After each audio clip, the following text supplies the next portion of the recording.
Welcome to ચેતુસ kitchen. આજે આપણે બનાવીશું દહીં ગલકા અને સેવનું શાક।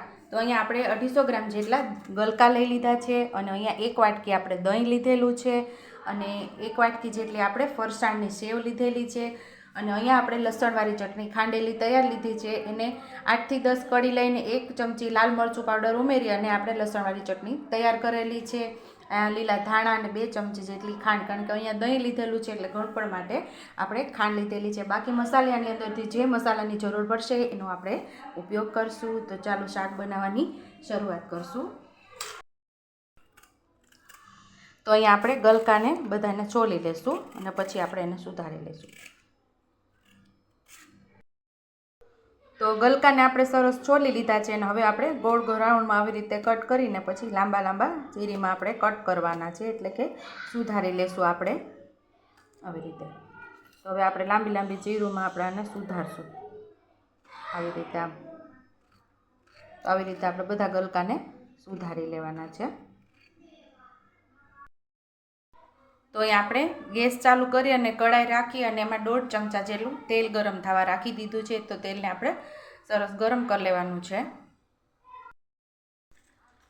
તો અહીંયા તેલ આપણું ગરમ થઈ ગયું છે તો 5 ચમચી જેટલી હિંગ ઉમેરશું અને આપણે લસણવાળી ચટણી ઉમેરી દઈશું અને પાણી કે કંઈ નહીં ઉમેરીએ, આપણે આને આમ જ સાતળી લેવાની છે।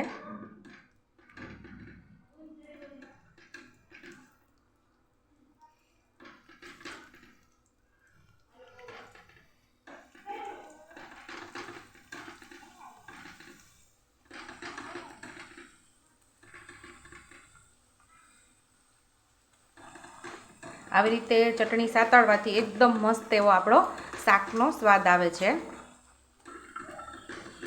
તો અહીંયા ચટણી આપણી સરસ સતળાઈ ગઈ છે, બળી ન જાય એનું આપણે ધ્યાન રાખવાનું ને આ ગલકા આપણે સુધારીને રાખેલા એમાં આપણે ઉમેરી દઈશું। સરસ મિક્સ કરી લઈશું ચટણી સાથે।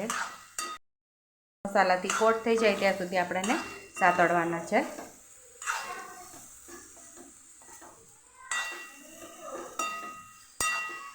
તો મસાલાથી કોટ થઈ ગયા છે તો અહીંયા આપણે હળદર હવે મીઠું ઉમેરી દઈશું।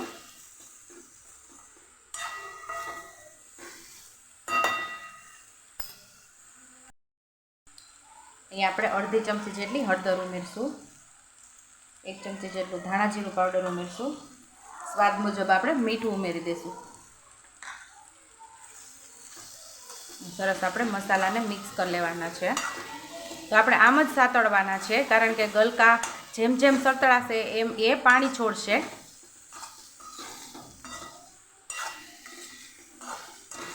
ગેસ આપણે અહીંયા સાવ ધીમો કરી દીધો છે।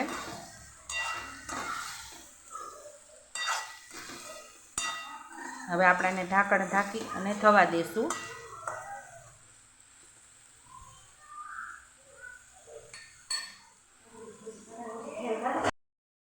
થવા દઈશું વરાળે જ આપણાને થવા દેવાનું છે, પાણી આપણે અત્યારે નહીં ઉમેરીએ આમાં।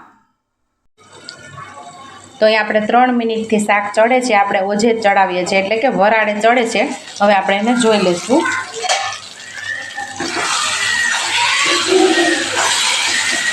તો અહીં આપણું શાક મસ્ત એવું ચડી ગયું છે।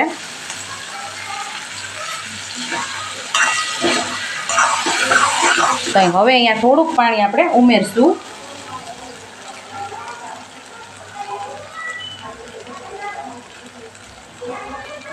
અહીંયા આપણે 1 વાટકી જેટલું પાણી અહીંયા ઉમેરશું।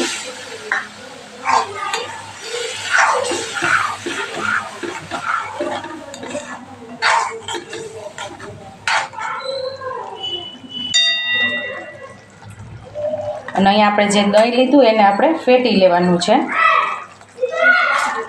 આપણે ખાંડ ઉમેરી દઈશું।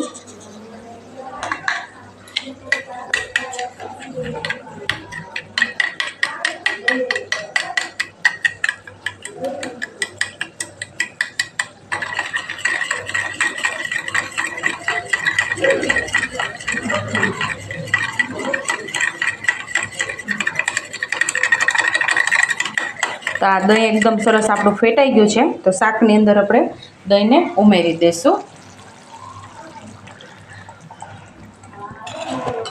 કારણ કે દહીંની અંદર થોડી ઘણી એટલે બહુ ખાટું નહીં અને મોળું નહીં એવી રીતે આપણે દહીં લીધેલું છે એટલે દહીંની અંદર ખટાશને બેલેન્સ કરવા માટે આપણે ખાંડનો ઉપયોગ કર્યો છે. તમને ખાંડનું ગોળ પણ ન ફાવતું હોય તો તમે અહીંયા ગોળ પણ ઉમેરી શકો છો.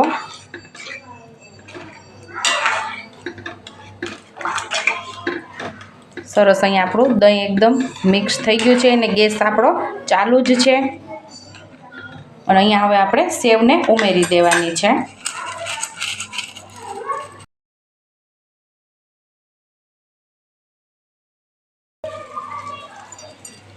તો અહીંયા આપણે ગેસ બંધ કરી દઈશું.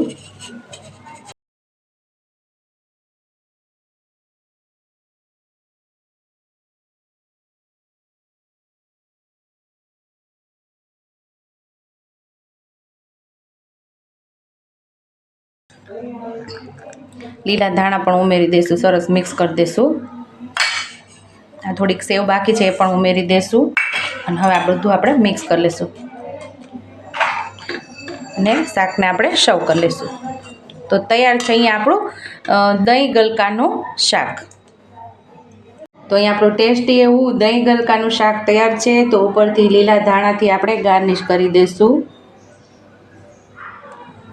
જો તમને મારી રેસીપી પસંદ આવી હોય તો મારી રેસીપીને લાઇક કરજો, શેર કરજો, સબસ્ક્રાઈબ કરજો, બેલ આઇકોનને દબાવતા ભૂલતા નહીં, ને કમેન્ટ બોક્સમાં કમેન્ટ કરજો કે મારી રેસીપી કેવી લાગી. તો આવજો.